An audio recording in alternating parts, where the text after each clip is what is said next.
কবরস্থানে যান তো, ওদিকে যান আপনারা, একটু যাবেন, একটু গেলে আখিরাতের কথাটা স্মরণ হবে।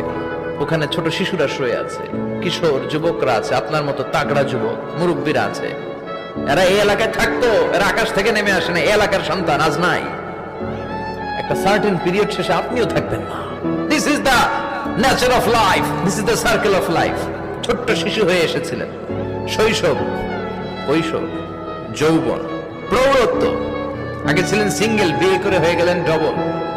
এরপরে আল্লাহ আপনাকে একটা মেয়ে দিল, এরপরে মেয়েকে বিয়ে দিয়ে শ্বশুর হলেন, এরপরে ওই মেয়ের ঘরে সন্তান হতে নানা হলেন। আর কতদিন? অনেক দিন হলো তো, অনেক লম্বা সময় পেয়েছেন আপনি। Think about death. এবার যাওয়ার কথা ভাবেন, আখিরাতের সামানের কথা ভাবেন, ফিরে যেতে হবে। কি শক্তিশালী যুবক, বার্ধক্য চলে আসলে লাঠি ছাড়া চলতে পারে না।